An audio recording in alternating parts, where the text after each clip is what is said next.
Hello everyone, welcome to my another daily vlog. আজ সকাল থেকে মনটা তো একটু খারাপই ছিল কারণ সেই দিন চলে এলো ফাইনালি যখন আমাকে আবার ওই বাড়ি চলে যেতে হবে।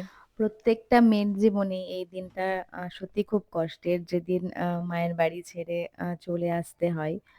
ছোটবেলায় যে বাড়িটাকে আমরা নিজের পৃথিবী বলে মনে করতাম, বড় হয়ে সেই বাড়িটা একদিন পরের বাড়ি হয়ে যায়। আমরা এই বাড়িতে অতিথি নই ঠিকই, কিন্তু দিনের শেষে এই দিনটা যখন আসে তখন অতিথি বলেই মনে হয়, কারণ নিজের প্রত্যেকটা জিনিস আবার গুছিয়ে শ্বশুরবাড়ি চলে যেতে হয়। তো আজকে সকালে বেশ কিছু জিনিসপত্র গোছানোর বাকি ছিল, সেইগুলোই গুছিয়ে নিচ্ছিলাম। আর এইদিকে বোনের হেয়ারের অবস্থা খুবই খারাপ, একটুও যত্ন করে না। তো সেজন্য আজকে ওকে বসিয়ে এই হেয়ার মাস্কটা একটু লাগিয়ে দিচ্ছি, আর সঙ্গে একটু উঠোনে সানডে দাঁড়িয়ে সাসপেন্সও আমরা নীরবে শুনছিলাম। তাকাচ্ছি, কালো মতো মধ্যবয়স্ক লোক এরই তীর তীর করে বয়ে চলেছে। ঠিক করতে না পেরে নদীর ধার ধরে হেঁটে আর মাও এদিকে সকাল সকাল পিঠে বানাতে শুরু করে দিয়েছে, কারণ মায়ের জামাই সরু চুকলি পিঠে খেতে চেয়েছে সেজন্য। আর একটু দুধ পুলিও মা করেছিল ভাইয়ের জন্য, কারণ ভাই দুধ পুলি খেতে খুব ভালোবাসে। দুধ পুলিটা আগের দিন রাত্রেই করে রেখেছিল। তারপরে মা সবকিছু গুছিয়ে দিচ্ছে।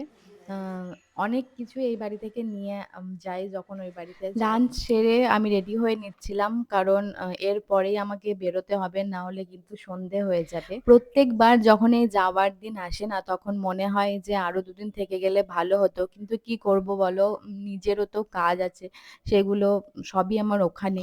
সেজন্য আজকাল আর বাড়িও সেরকম আসা হয় না, 3-4 মাস পর পর বাড়ি আসি। তো যখন আসি তখন একটু বেশি দিন করে থেকে যাই। আর এই যে এরম করে দেখো কতগুলো ব্যাগ হয়েছে, কি কি নিয়ে যাচ্ছি সেটা আমি দেখাবো তোমাদেরকে নেক্সট ব্লগে।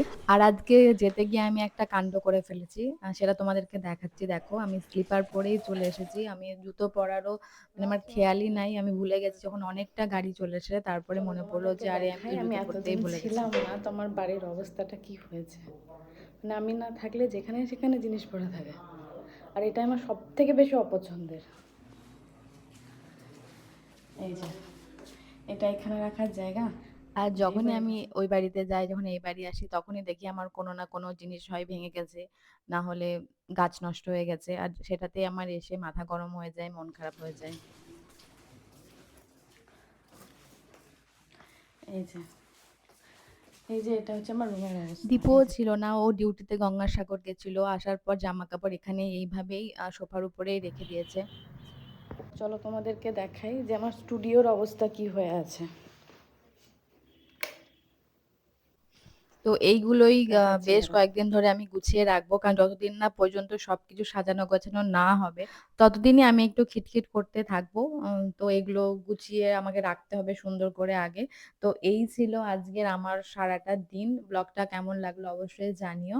দেখা হবে তোমাদের সাথে আবার নেক্সট ব্লগে, সেখানে তোমাদের সাথে অনেক কিছু শেয়ার করার যারা আছে। নতুন আমার চ্যানেলে তারা অবশ্যই আমার চ্যানেলকে সাবস্ক্রাইব করে দিও, আর ভিডিওটা ভালো লাগলে কিন্তু অবশ্যই লাইক করে দিও। দেখা হবে তোমার সাথে আবার next blog. Till then tata.